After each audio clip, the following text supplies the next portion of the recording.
everybody. Good evening. Y'all hear? Oh, thank you.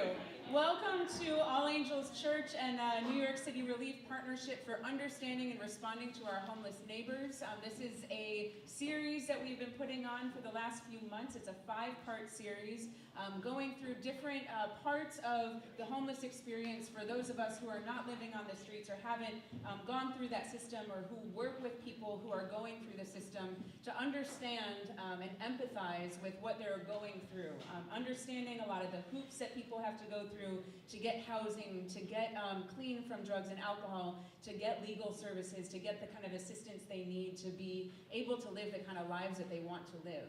So we are partnering, All Angels is partnering with New York City Relief to just kind of do a quick crash course, even though it doesn't feel so quick. All of these things that Josiah, the VP of Outreach at New York City Relief, has been talking about are such extensive and rich topics that you could do, as Josiah says, a whole master's course on each of these. So we're condensing them, so it's quick in that sense. But we're just giving little snippets of parts of what kind of plays into homelessness, especially in New York City. Tonight in particular, we're talking about drugs, alcohol, and addiction services. Last time we met, we talked about shelter and housing. And prior to that, we started our whole series by laying the groundwork and the foundation by talking about creating a culture of dignity. And so all of these, we have 2 more after this, but all of these are kind of intertwined with one another so that you get a full picture, especially if you're working with people who are living on the streets or in shelters, or if you're a volunteer working with people on the streets and in shelters, you can understand where to meet people where they're at and walk through that with them. So tonight you'll see in your packet there's a full agenda. We're going to start with Josiah giving a talk about 30 to 40 minutes of some of his perspective and his experience working with people who have struggled with addiction. Then we're going to invite Cornerstone Medical Arts up, and they are going to train us in just helping people on the streets who are especially who are addicted to heroin or opioids, and so they're going to do some training with us so that we can meet people there. And then lastly, we're going to have some time around a table discussion. We have a questionnaire on your table, and we'll be able to talk a little bit amongst the people who are sitting at your tables with you. A couple of housekeeping things. If you need the restroom, please use the restrooms downstairs. There's men's and women's restrooms. There's plenty of food if you need something to eat. We will be taking a short break in between some of our portions this evening, so there will be time to stretch your legs. And last time we realized we had a lot of questions, there was a lot of stuff to cover, and we waited until the end for Q&A, and we didn't have a lot of time to cover that. So after each segment tonight, we're going to have a brief 5-minute Q&A time to be able to ask questions that are specifically related to that part of the evening. And then at the end, we'll have a larger Q&A. So if there's anything that comes up throughout the evening, there's cards on your table. You can just write a question out. You can either save it for the end, or we can do that quick 5-minute Q&A after each session. I think that's all I have, so I'm going to turn it over to Josiah. This is Josiah Haken of New York City Relief. Hello.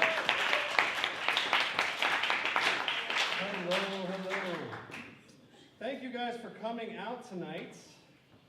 I will confess to you that this particular topic is sort of a heavy one, and it's sort of a dense one. And so I'm going to be, again, just if you guys remember last week, I kind of talked about drinking from a fire hose. Tonight will be a little bit like that as well. So you may want to write, we provided pens and packets specifically on, like, it's actually intentional, it wasn't accidental, so that you can write down notes, and we're gonna, so you can write down questions and write down things that I talk about. So as we go forward, because again, it's gonna be a lot. There's gonna be a lot of specific information that we're gonna talk about. And like she said, tonight we're doing a topic on drugs, alcohol, and addiction services. And I want to start off by just saying this. The reason we are talking about this is not because all homeless people are addicts, okay? I just have to be abundantly clear that that is a stereotype, that is a stigma, that is a stigma that needs to be broken. We need to break that stigma, and I have no interest in perpetuating that this evening. So the reason why I'm addressing this topic is because it is true that I have in your packet listed this stat from the Substance Abuse and Mental Health Administration. They said in 2003 that approximately, they're guessing here, but based on their study, 38% of homeless people were dependent on, of men and women experiencing homelessness were dependent on alcohol. About 26% were dependent on other drugs. And obviously, as you get into people who are experiencing chronic homelessness, people who are in the streets for longer periods of time, that number tends to tick upwards a bit. But it is not accurate to say that most men and women who experience homelessness are addicted. That is not an act. You cannot say that. Now, it's a stigma and it's an association, right? A lot of times there's a stereotype about men and women who experience homelessness that I've talked to many volunteers who are like, oh, well, if they would just get unaddicted, if they would just get off their alcohol or stop drinking, they would get off the street. Let me just tell you, that is not as a gross mischaracterization of the reality of the struggle and the reality of what people are dealing with out there.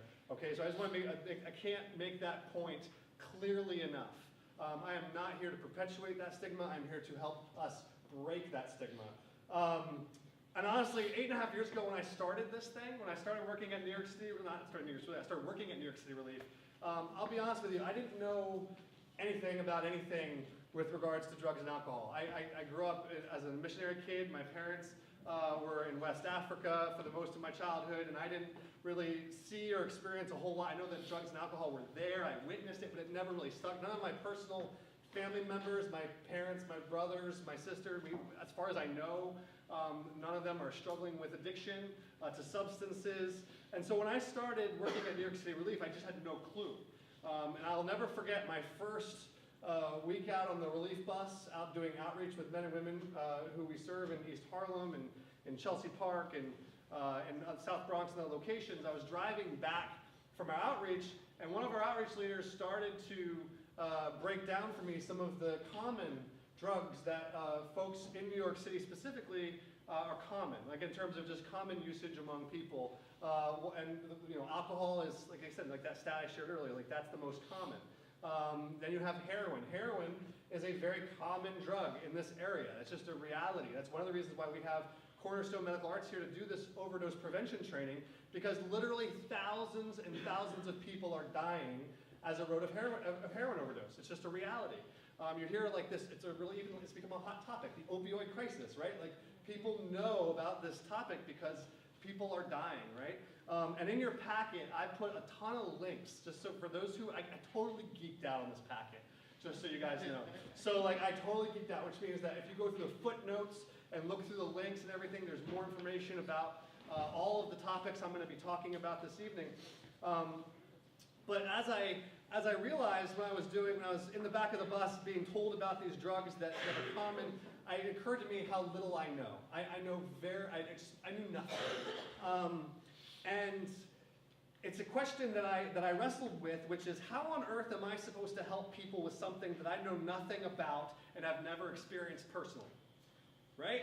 And it's very possible that you're in the room here or you're volunteering with an organization and you feel just way in over your head with regards to drugs and alcohol. Maybe you have no personal experience at all, and you're like, I don't know how to, and maybe that's one of the reasons you're here this evening. And I want to encourage you that as I learned doing this outreach 8.5 years ago, is that you can experience empathy for the struggle. You can experience empathy for the pain. You can experience empathy for the hopelessness and the hurt that people are dealing with without having a personal experience with the drugs and alcohol itself. It's possible.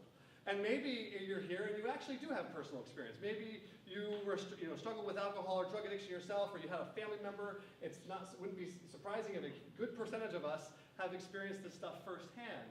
And I would say to you, your experience is a window through which you can see other people's pain and other people's struggle as well. But I would also encourage you that your experience doesn't, a lot of times we think, I have a pastor friend who likes to say that we often think that our map is the territory. Like we assume that our perspective and our pathway through addiction or out of addiction is the way out of addiction. And I just want to encourage you, if you're sitting here and you've dealt with that in the past, I would encourage you to also try to stretch yourself to have empathy for people who might see or experience their struggle with addiction differently than you did. And leverage the window that you have, leverage the experience that you have, but don't assume that your map is the territory.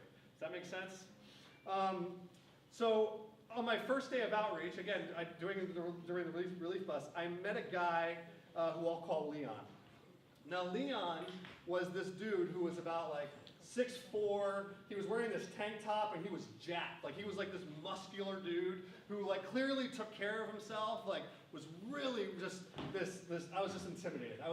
My manhood was completely just shot down after talking to Leon, right? I was just like, man, this dude, like, he's the guy in the park you see, like, doing like 40,000 like push-ups, you know? So like, this was Leon, and I found out also that not only that, but Leon had a great sense of humor. He was like out there singing. He's like, you know, like friendly, like charismatic. Like he had everything going for him. And as I was talking to him on my first week of outreach, after about an hour of just chatting with him and listening to his story, I realized that he struggled with alcohol addiction. And his story went like something like this. Like he grew up in a house with a single mom. His mom would struggle to make ends meet. Mom had relationship crisis after relationship crisis, and eventually she brought a boyfriend home who would invite Leon as a kid to use drugs and drink with him and his mom. But the problem was the boyfriend would get drunk, and then he would beat up on Leon and Leon's mom. And when he got drunk, he would get violent. And now when Leon was a little kid, there was really nothing he could do. He would just take the beating and move on. But as Leon got bigger, what happens when kids get bigger, right? I mean, eventually, at about the age of 14, mom's boyfriend started trying to beat up on Leon, and Leon was basically like, no more. And he hit back. And Leon started to fight the boyfriend back physically, and so the boyfriend went to Leon's mother and gave her an ultimatum. It's either me or your son. And the mom chose the boyfriend. So Leon ended up on the streets at the age of 14 because his mother rejected him. Now, I have easily met a lot of people, I have met a lot of people in the street who are homeless because they were addicted. Like they struggled with addiction, and as a result, they burned bridges, hurt their family members, manipulated people, and ended up basically being told to get out because they were just their addiction was just all consuming. The disease of addiction that was consuming them. And I have met them, and they are out there. But I have easily met as many people like Leon who are addicted as a consequence of their homelessness, not as a cause of their homelessness. And so as I walk through, I'm going to get really practical here. I'm going to get really like in-depth in terms of as you engage people who express a reality of struggle with addiction, I'm going to get really into some minutia, but I want us to not lose the forest through the trees. Right? There is no one-size-fits-all solution to addiction. And that's primarily because there is no one-size-fits-all cause to addiction. I know people today who are clean and sober, and they would tell you that they are sober and free because they had an experience with God that set them free, and they no longer struggle with their addiction. That I've met, and they are legit. That is a sincere and legitimate thing that I cannot deny my own eyes. I have met them. They are real, and maybe some of you are actually in the room. That God just supernaturally set you free, and one day you woke up and you weren't addicted anymore. And that is amazing. I have also met people who are taking methadone and Suboxone and Vivitrol and medicine that is actually enabling them to function and keep a job and be there for their kids. And it is actually that medication that is enabling them to function well And they are legit, and I've met them, and and that's a real thing too. That's a legit thing. People's lives are being saved, which is one of the reasons why I invited Cornerstone to come and help us talk about naloxone and the overdose prevention training, because I think it's important that we are aware of these things, these services and these medications that are out there that can literally save lives. I have also met people who are clean and sober, and for them, every single day is a struggle. And they are getting through, and they are free because they are surrounded by a community of people through AA, through NA, through Overcomers, through Celebrate Recovery, or through another group, or the 12-step program. And for them, it is a constant reality where every day they have to wake up and make a choice, and they have people around them to help them in that process. And they are free because of those groups. And they would sit here and look you in the eye and tell you, yes, I am free because of AA. I am free because of this other group that I have. So that's also real, which I'm emphasizing to say that, again, there is no one-size-fits-all solution. But if there's one thing I want you guys to hear from me tonight, if there's one takeaway, it's actually the takeaway that I got when I reached out to Tommy LaBarca at Cornerstone Medical Arts, who's a friend of mine. He and I have known each other for years. And I said, what is one thing that you would want people to take away who are working with men and women who are experiencing homelessness and who are suffering from addiction? And his number one thing is the number one thing that I want us all to leave here tonight with, which is simply this: recovery is possible. Okay? Recovery is possible. And whether someone's addiction has caused their homelessness or someone's homelessness has caused their addiction, in this room, we need to believe that recovery is possible, because if we can go to bed in a warm and comfortable environment, and we can get a solid 8 hours depending on how old your kids are. That's my personal thing, I guess. But if we can, if we don't believe that recovery is possible, how on earth are you supposed to expect the person who's sleeping outside to believe it? So we just need to agree collectively that recovery is possible, so that when we see men and women who are in the street who are dealing with addiction, we can have hope for them, even when they don't have hope for themselves. So here's the thing. So now getting into the nitty-gritty. I haven't even gotten to the heavy stuff yet. So here's the deal. Here's the number one thing that the question we want to ask anyone who's suffering from addiction is, the number one question is simply this. This is going to look really overly simplistic, but I'll get to it. Do you want to quit? Do you want to quit? This is important. This may seem overly simplistic, but I'm serious. This is an important question. Do you want to quit? There's a lot of folks in the street who are dealing with addiction. Again, think of Leon, right? What if Leon has no community, no friends, and his mother rejected him, and he is out in the street, and the only relief he gets from that emotional pain is a drink? It's an escape. It's a coping mechanism. And so if you go up to that person and you're like, hey, you should get clean. Well, okay, but what's the person getting clean for? Maybe he's not ready. Maybe that drink is the only thing that's getting him through the day, and you're asking him to quit would be equivalent to asking him to give up a toxic relationship, right? Imagine if it's almost like a friend who's a really bad influence. And you go up into that friend, are you ready to leave that friend? Are you willing to abandon that relationship? It's not that simple. Maybe, but here's the thing, if you want to quit, that's a completely different scenario. Now you have the person who's in a toxic relationship and they want to leave that relationship. Now you can actually get somewhere, right? So the question is, do you want to quit? What if the answer is no? I moved too far to so do you want to quit? No. Please have empathy. Please have compassion. Please be merciful. Please remember that there's more going on, and don't judge the person for not being ready. Okay, so that's my ask of you, is if the person said, if you're talking to someone, they're like, yeah, I drink so much, I'm going for a drink later. You know, the guy who has the sign that says, like, not gonna lie, it's for weed. You know, like, that guy, like, if that guy doesn't want to quit. I can tell you that right now, all right? He just doesn't want to quit. So don't, like, judge him. Like, maybe he's just not ready. In which case, if he's not ready to quit, then you have a couple options. Okay, you're not ready. The next question is, do you know where to go for help when you are.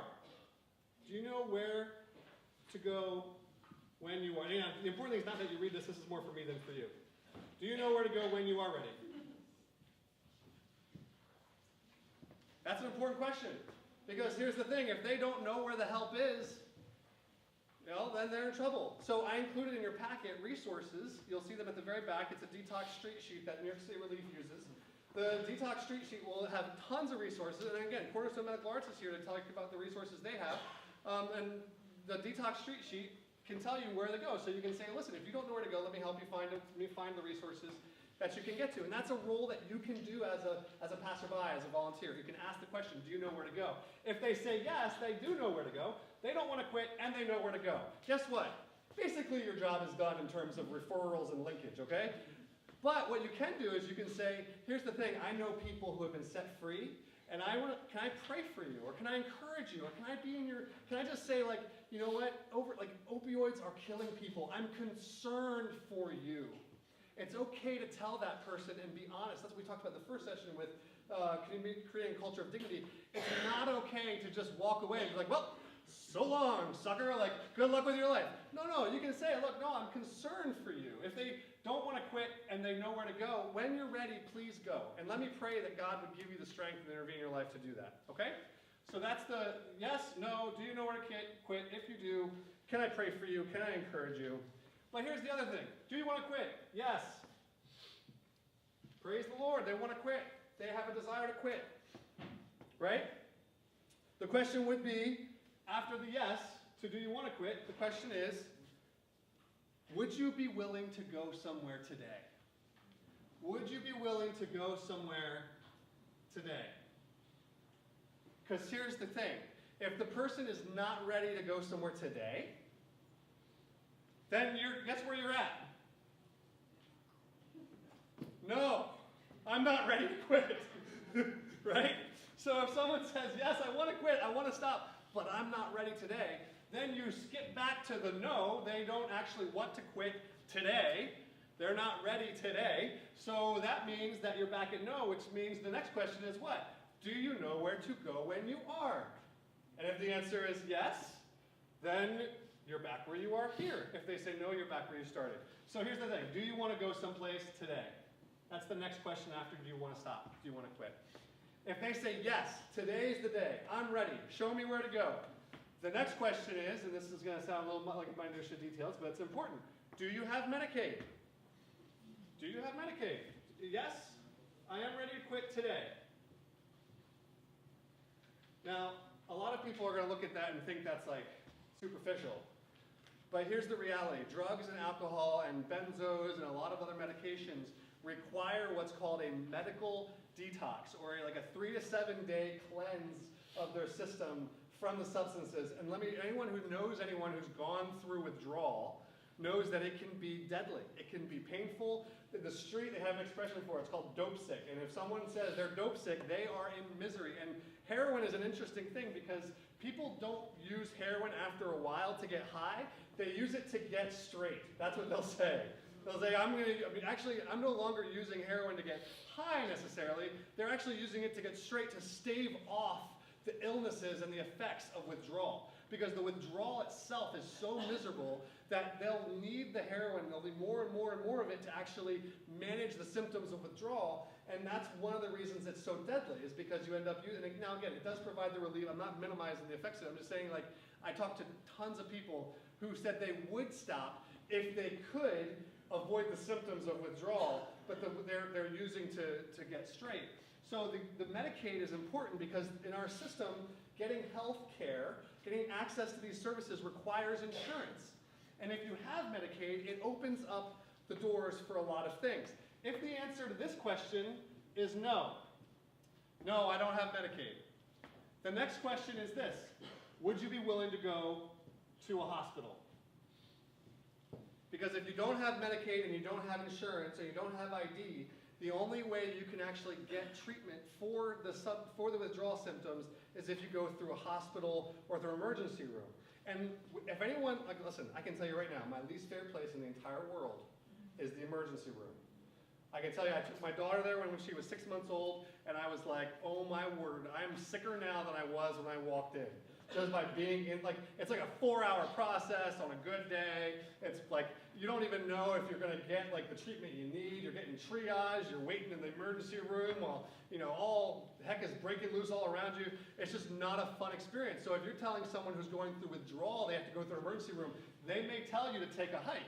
In which case, if they say, no, I'm yet ready to go today, I don't have Medicaid, but I'm not willing to go to a hospital, you're back to no. Because you don't really have any other alternatives. I can't, right? I just can't, I don't know what else to tell. I mean, now we're back to no. So the hospital is the only option for someone with no Medicaid, no insurance, and again, I have information in those packets that lists that. If the answer to the Medicaid question is yes, I do have Medicaid. Awesome. Now the question is, do you have your card on you? Do you have your benefits card on you? And if you do, here's the other question. Is it restricted? Is it restricted? And the restriction on Medicaid, I don't know if you guys have ever been bumped into any of those Medicaid get paid people. Some of you guys know what I'm talking about, some of you don't. There are these folks that are actually like, walk in the streets who will say like, Medicaid get paid, Medicaid get paid, Medicaid get paid. And what they're doing is they're scamming the system. They're getting people to give them their Medicaid card, and then they're running it and they're driving them to some bogus doctor or something who's going to bill the Medicaid for more than they actually spend. And it's a racket, right? It's a hustle. But the problem is it dings their Medicaid over and over and over again. Eventually, the Medicaid people who are paying the bill get frustrated and they say, no mas. So they restrict the Medicaid to a specific hospital or a specific location where they will still provide Medicaid services, but they can only get it if they go through that hospital. So I've talked to a lot of people who are in the street who are desperate for money. Again, they want to be able to provide for their needs, and they have a guy who says, I'll give you $20 if you go to the dentist. I'll take the $20 and I'll get my teeth cleaned. Win-win. Who among us would, in that situation, not do the same thing, right? The problem is that it dings your Medicaid, and then you get restricted, and then you end up you need help, you want to go to detox, and you go to use your Medicaid insurance, and they say, sorry, you can't actually you can't be provided services here, you have to go to Bellevue. The problem is if it's a weekend, you're screwed, because now you actually have to go to the office that's open on Monday, and actually get the people on Monday to write you a letter releasing you to get coverage on that following week. So if someone says, I'm ready on Saturday, and their Medicaid is restricted, now you're back to here. No, and hospital is your only option. So the other question is this. After this, Medicaid, restricted, yes. Well, the next question is, if this answer is no, I'm ready to go today, I have Medicaid, it is not restricted, I have my benefits card on me, the next question is there a place you will not go? Is there a place you will not go? Because I got to tell you, friends, not all places are created equally. And if someone had a bad experience, someone got beat up outside of a place, if someone had just a really tough go of things at one specific location, and you tell them, oh great, I have a bed for you at X location, and they're like, yeah, not going there. Well, maybe it's because they got beat up when they were there last time. Maybe it's because they were robbed. Maybe it's because they had a bad experience. Maybe because it was Tuesday and they just really had a bad day that day, and they ended up, so maybe they say, well, then there's no point in referring someplace that they're not going to go. So the question is there a place that you will not go? Is there any places out there that you will not go? So you're eliminating the options for the person in that situation. And then the next thing is, so they say, no, there's no place, so it's not restricted, and there's no place I won't go. I'll go anywhere. Now your options are before you. Now you have some options to play with. Because you can say, all right, great, let me get some detox information. And there's actually a website on the Oasis website, the link is in your packet, where you can actually search for bed availability in your area or in New York for programs that have availability. So you can actually go on the website, you can log in, and you can search for the gender of the person you're talking to, and you can actually find out what beds are available within the Oasis certified options. So you have that available to you, because the goal is beds. Beds, beds, beds. If you send someone to a place, or if you call someplace up and they have no beds, there's nothing you can do. All right. So this is what you would do. Again, this is the system that we're in. So awesome. Thank you. Again, we're going to take, what do you think, man? 5 minutes? 5-minute break. Know this, whether or not they are, now, if you do see someone on the street, you can confirm this or not, and we'll just, again, briefly say how we're going to administer the kits that but for me and for our outreach teams, what we see is we see people on the street, the breathing, like if their lips are turning blue, if their breathing is labored. So it's one thing for someone to be like slouching, but if they're gaggling. So listen for the gurgling. Listen. So like if their breathing is, it's one thing for someone just to be dozing because they're like sleep deprived. Like if you're homeless and you're not sleeping, like we talked about this in week 2 or week 1, I forget, but like letting someone sleep, that's a good thing. Like if someone is just sleep deprived, they need to sleep, let them sleep. But if you see their breathing is labored and their lips are turning blue, or that you feel like there's a genuine health crisis, again, call 911. But if you have the Narcan kit with you in your purse or something, there's no harm in like being like, oh shoot, that person doesn't look good. It looks like their lips are blue. It looks like they're having labored breathing. Like in that case, you would actually lean over and kid or not. So. Absolutely. I mean, I would say that's what I would say in that situation, where as a passerby, you might save someone's life. Absolutely. In that situation. So just a reminder, on your way out, we will have the kits. Cornerstone will have all the kits, and so on your way out, if you would like one, you can register with them. They all have to be registered. You can't just take it and grab it and put it in your purse and run. So Cornerstone will still be there to give those to you. Let's thank them for that presentation. Thank you so much. So we have about 30 minutes left, and we want to give a good enough amount of time for Q&A, because I think that's where a lot of the really good kind of takeaways come from. You'll see on your table that we do have this questionnaire.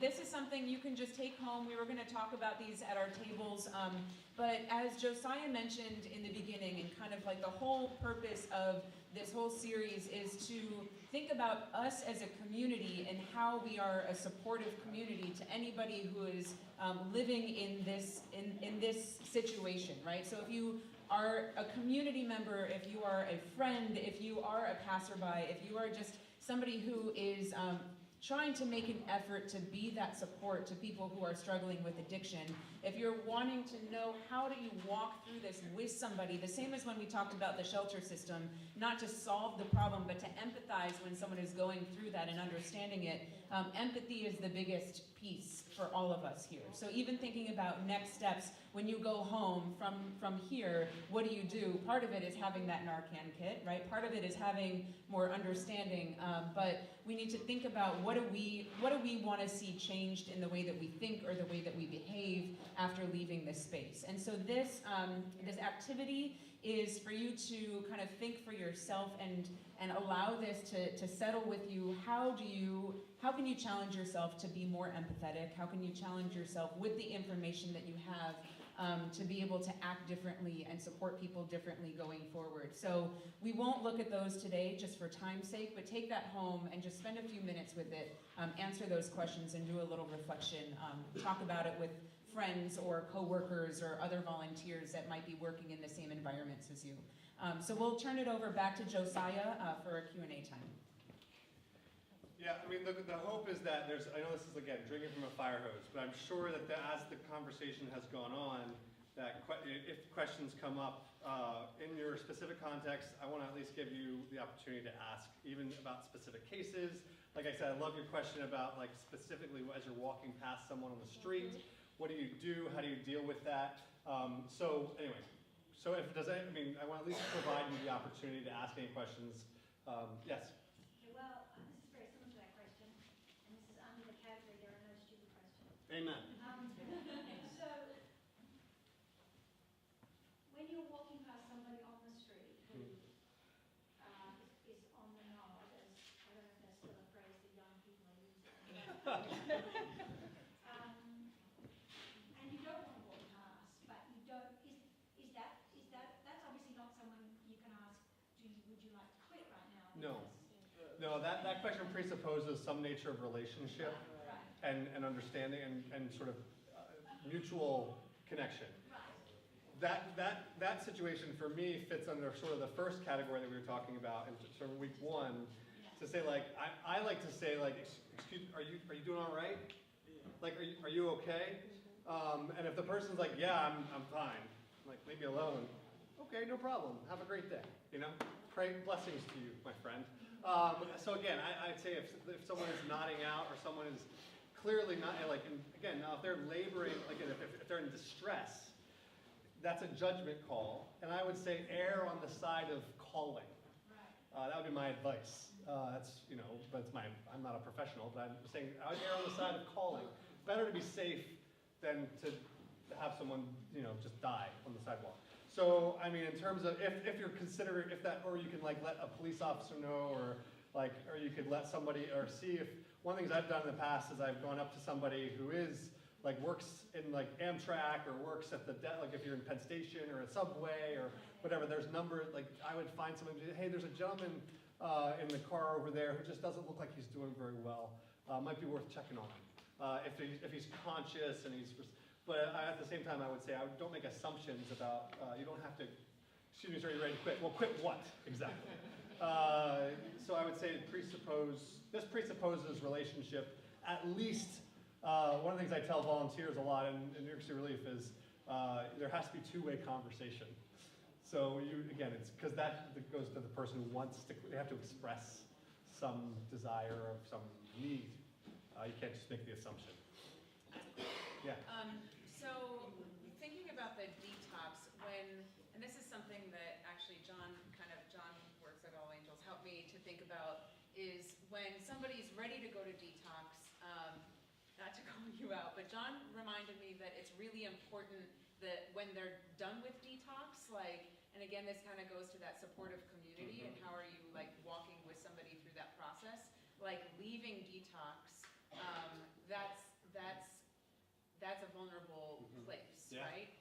And so I wouldn't expect most people in the room, unless you're working with an organization, to like show up at detox and be responsible for that person. Right. But do you have advice for how you can follow through with somebody instead of just sending them to detox and then letting it see what happens? Yeah, that's a great question. I would say I'm volunteering our team to at least be available for these conversations. So the New York City Relief does outreach on a regular basis, and if someone's in this room or someone actually gets someone connected to detox, that's a big step. That's a huge win. Okay, so I just want to acknowledge that it is a step. It's one step.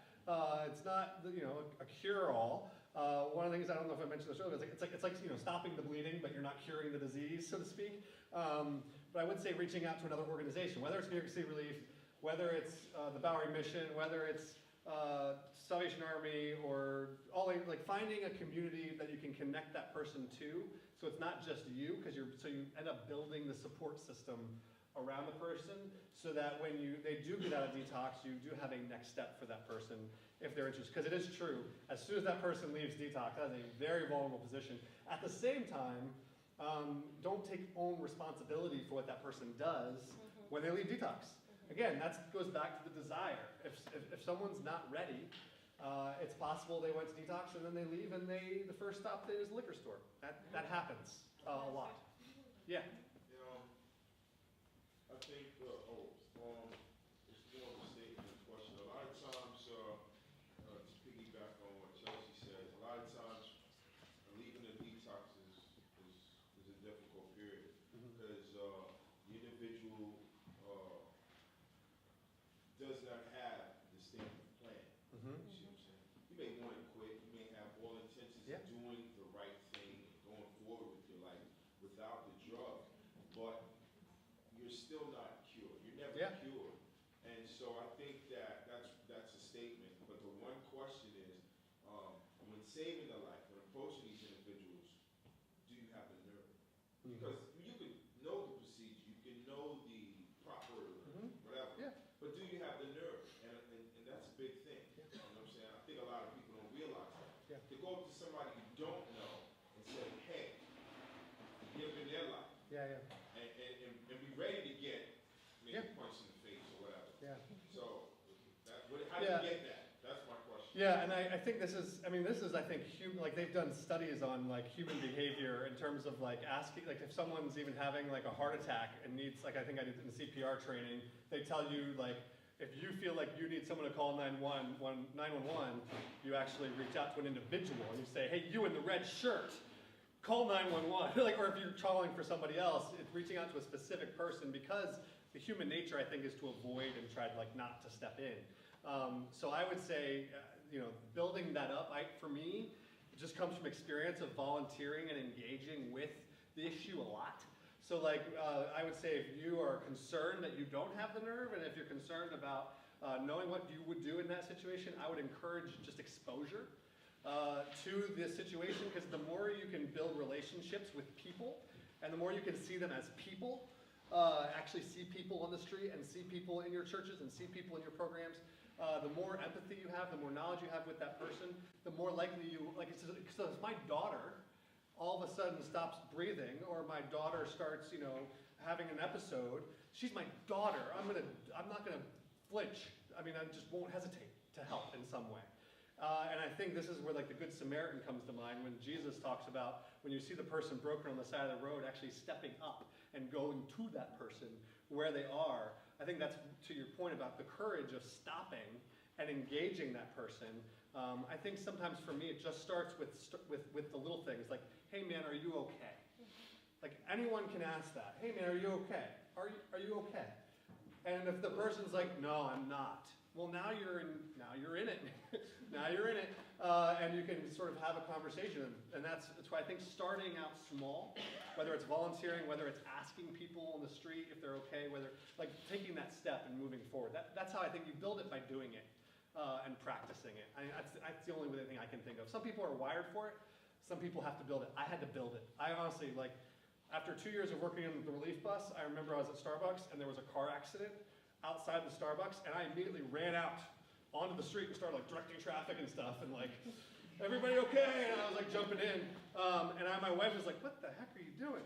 And I'm like, oh shoot, I just jumped into like outreach leader mode. Like if I hear people like shouting, like outside, I'm like running out like, what's up? And like years ago though, I would have been like, yo, I'm sure everything's fine, not my business, I don't want to interject. Like that's what I would have done. But after years of just like doing it and engaging it, I built up that capacity where now it's instinctive. So anyway, I hope that answers your question. I think that's about alcohol. Yeah. It's not only for the problem of the homeless. Oh yeah. Right? Yeah. But this alcohol, what's the definition of the alcohol? For the, how much dependency? The people, there are lots of people, Yeah. including this group, Yeah. is enjoying the life with Yeah. the Yeah. alcohol, right? So what's the definition of what's so much dependency of the alcohol? Right. Cannot functioning without any blood system with Right. alcohol. Yeah. Can I just pull this out real quick? So like, the simple thing is to say, like addiction, here, let me read. A complex condition, let's see, people with addiction have an intense focus on using a certain substance, such as alcohol or drugs, to the point that it takes over their life. They keep using alcohol or drug even when they know it will cause problems, a number of effective treatment. So like, I would say, like, so there's people who are I would say until they're ready to admit that this is controlling their life. That's actually a life, I think the expression even life controlling. Like if you're thinking about it all day long, if you're going to work and you're like, I gotta get home to get a drink. Not to necessarily just like I'm having a really crappy day, but it's like, I gotta have that drink. Where the drink is now the focus. That's what the word focus in that definition. So I would say, even if someone is functional, they have a job, but they are focusing on that issue, on that substance. I think to me, that's it, but everyone's different. That's why I said it originally, like there's no simple, like, definition. That's end of like dependent is the most ultimate stage of the dependency for the lifestyle. Yeah. As you talk about. Yeah, exactly. In the lifestyle. Yeah, and so there's people who are functioning every day, going to their jobs, their work, they're succeeding in the sense that they are, making money, they have a roof over their heads, but their entire life is focused on when they're at work, when they're with their family, they're focused. They may be there presently, but their focus is, I need to get that drink, I need to get that drink, I need to get that drink. Yes? Did you say that the Narcan, that's what it's called, right? Narcan, naloxone. Yeah. It does not work on an anti-anxiety overdose such as Xanax or Klonopin or... Correct. It Yeah, it's specific to does not- opioids. Okay. Yeah. Okay. Now, again, people can have reactions, health reactions to the withdrawal of those other drugs. But so like even like cocaine, like people can have like a heart attack, like they can have a it's possible to have a bad reaction to a plethora of drugs, whether it's an opioid or not. The Narcan and naloxone, as I understand it, is specific to the opioid family, which is heroin, prescriptions like Vicodin, oxycodone, OxyContin, Percocet, fentanyl. But now here's the other thing about the fentanyl, as you mentioned, I just wanted to re-stress, is that the fentanyl is the primary cause for the overdose deaths.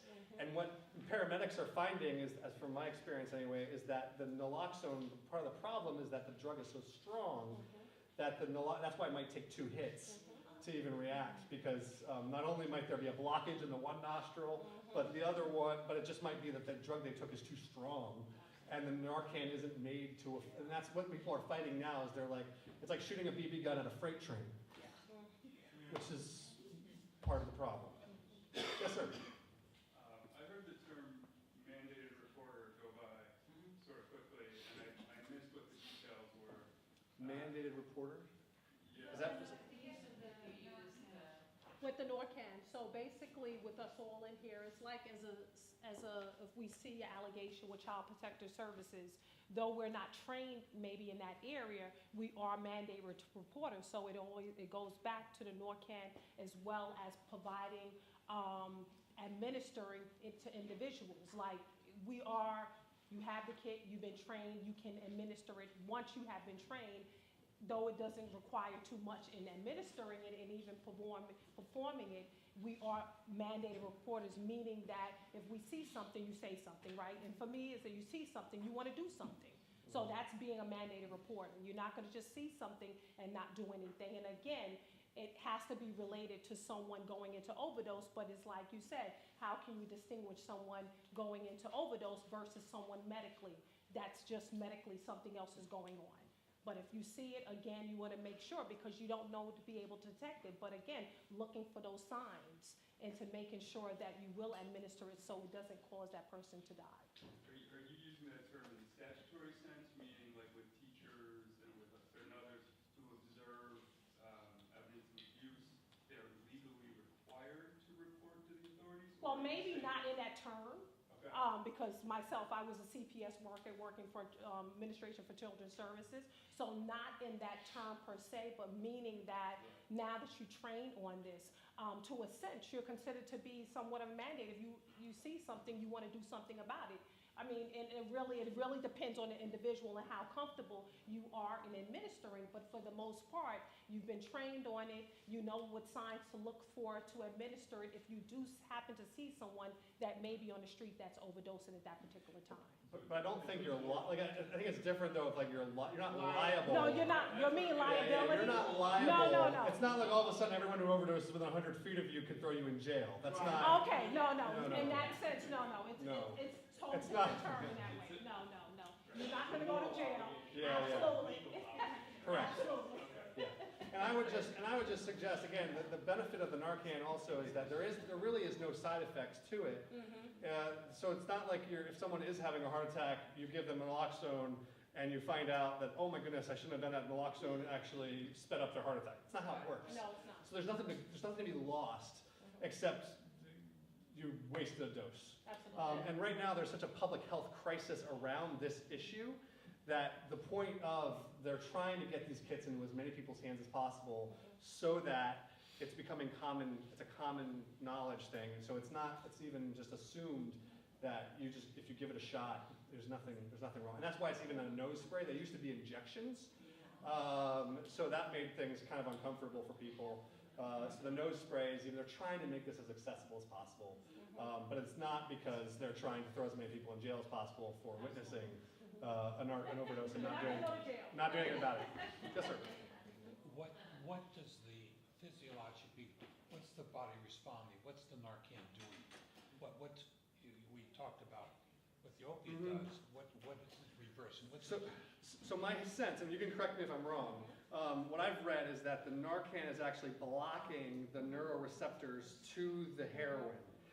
So it kind of coats the receptors of the brain that are receiving the connection point to the heroin or the opioid, so that the Narcan is interrupting that connection point, so that's why it sends you into instant withdrawal. So like it basically is taking the receptors of the opioid itself, and it's cutting off its connection point to your neurons in your brain that are receiving the opiate.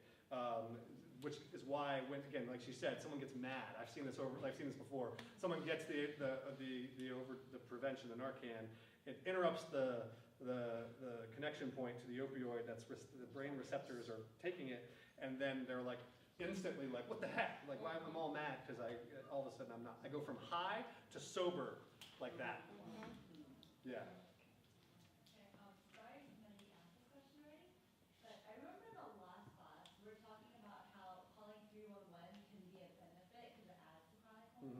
But it could be a negative thing because it will put them in the system when they have like a record or they don't have status.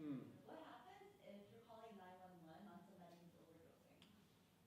So this is, so they would send paramedics. I mean, it's just a story to answer your question. I was in South Bronx, a person fell in the middle of, like in the street, and their breathing started getting labored, and my wife is a nurse. And so, again, me being not comfortable or scared at the time, it was relatively new. I was like, honey, get over here. So I called 911, and they were like, is the person overdosing? And because overdoses are so common, what they'll do is they'll dispatch paramedics and police, usually to the area that you were in. Now, here's the catch, though, I would say, is there's no catch. You should always, I would say, if you think the person's overdosing, the problem is that I've seen, this is just what my personal experience in this case, is that while I was talking to them, the person was like, oh, it's an overdose? Like, okay, well, we have like 4 of those happening right now, so, we'll get there. Like, they didn't say that, but that's like the impression I got. And then my wife got on the phone, I handed her the phone, she's like, this person is like, blah, blah, blah, blah. She started dropping these medical terms and and they were like, oh, all of a sudden, they're like, lickety split. This person, I had the ambulance there in 30 seconds. So like, I would say that you're gonna dispatch it, but I would say it would be good to communicate some urgency in the sense that I think this person might be overdosing on an opiate that could kill them. Please hurry. Or you can even tell them, I administered Narcan and it doesn't seem to be help. So I would say they're going to dispatch police and paramedics that's the response to answer your question simply. And the paramedics now all carry like vats of this, I'm exaggerating, but they carry lots of naloxone. So do they get, do the police come and they register them as like substance abuse? The police immediately arrest them once they gain consciousness. No. That's what she said about the amount of drugs that you have. No, they won't do that. Yeah. So like that's a key thing because that's something to explain to even someone. Say like I'm going to call 911. No, you don't have to work.